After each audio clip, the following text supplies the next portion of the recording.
Olá! Hoje a gente vai mergulhar numa fábula moderna. Uma que reflete padrões de poder que, olha, são atemporais. É uma história sobre a coragem de perguntar, sobre o peso do silêncio e sobre aquela linha bem fininha que separa a força de verdade da fragilidade. Então, nossa história começa aqui mesmo, na antiga Fortaleza das Sete Portas. O nome, né, até parece que sugere segurança, mas lá dentro tem um lugar conhecido justamente pelo conflito, o Salão das Vozes Contrárias. E já dá para imaginar, um lugar onde a discordância, a dissonância, simplesmente não era bem-vinda. Pensa nesse salão, um lugar meio enevoado, sabe? Onde as sombras pareciam sempre vencer a luz. E ali existia uma regra. Ninguém falava sobre ela, mas todo mundo seguia à risca. Uma regra que governava tudo e, claro, silenciava qualquer um que ousasse levantar a voz. A lógica ali dentro era, para dizer o mínimo, perversa. Coisas que pra gente são a base do conhecimento, né? Perguntar, duvidar, querer entender melhor, lá não eram virtudes, não. Eram vistas como atos de rebelião. E transparência, nossa, isso era tratado como um ataque direto ao poder. E é isso que nos leva a essa definição aqui, que é chave para entender tudo. A fábula dá um novo sentido para a insubmissão. Não é sobre quebrar uma lei justa, nada disso. O verdadeiro crime, na visão dos guardiões do salão, era uma coisa muito simples: a curiosidade. Era o ato de jogar luz em algo que eles queriam que ficasse no escuro. Bom, é nesse cenário de opressão silenciosa que a coisa começa a mudar.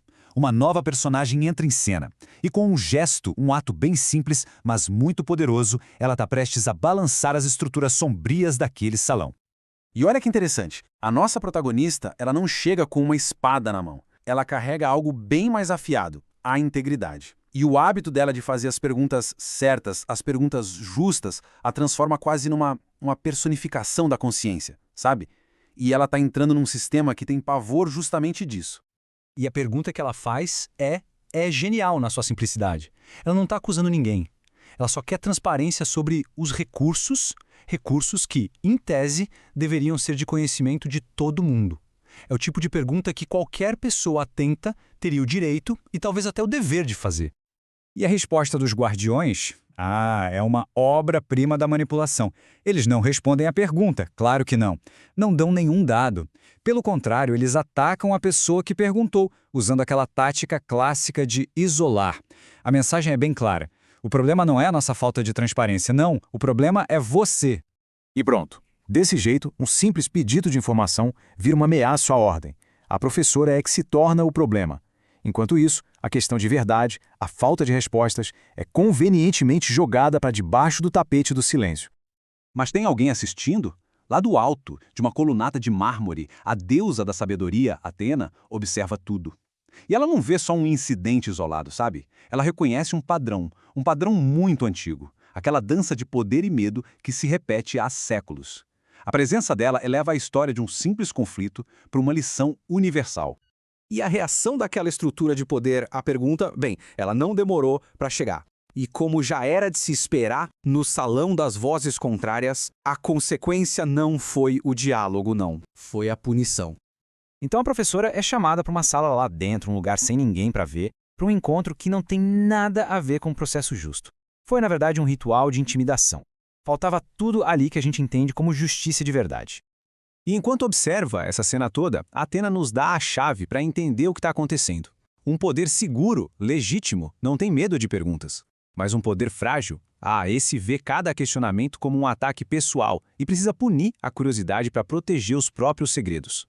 Sabe, a punição oficial, aquela marca de advertência no papel, era só um símbolo. O verdadeiro castigo era invisível. Era a mensagem que eles estavam mandando para todo mundo. Uma tentativa de impor um silêncio coletivo, de ensinar para todo mundo que a virtude era não enxergar.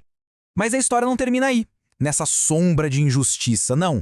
Ela se eleva, ela vai em direção à sabedoria, porque agora é a vez da Atena intervir para dar um novo contexto a tudo o que aconteceu e revelar a verdadeira moral por trás disso tudo.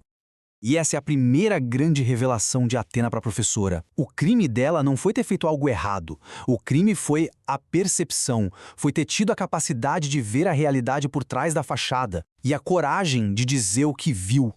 E a deusa continua, aprofundando ainda mais a lição. A punição não foi por violar um código, foi por trazer luz e ar fresco para um lugar que estava fechado, estagnado. A professora não era uma infratora. Ela era, na verdade, uma libertadora. E aqui a lição principal da fábula fica cristalina. A gente vê a diferença clara, né? De um lado tem o poder legítimo, que se baseia na verdade. Ele responde, ele explica. Do outro lado, o poder frágil, que precisa da falta de transparência para existir. Ele reprime e, acima de tudo, ele silencia. E aqui está a moral da história, na sua forma mais pura e poderosa. É um jogo de luz e sombra. O ato de perguntar é um ato de criação, de trazer luz. Já o ato de silenciar é de destruição, é apagar a verdade. No fim das contas, a pergunta justa sempre vai ser mais nobre que a ordem injusta. E a fábula termina assim, deixando essa reflexão pra gente. O Salão das Vozes Contrárias não é só um lugar antigo, inventado. É uma metáfora, né? Uma metáfora para tantas estruturas que a gente encontra por aí no dia a dia. A questão, então, volta para nós. Quais perguntas justas, hoje, precisam de um pouco de luz? Este conteúdo é uma obra de natureza ficcional e reflexiva, criada com fins educativos e institucionais. Qualquer semelhança com pessoas ou situações reais é mera coincidência e serve unicamente como convite à reflexão ética e institucional.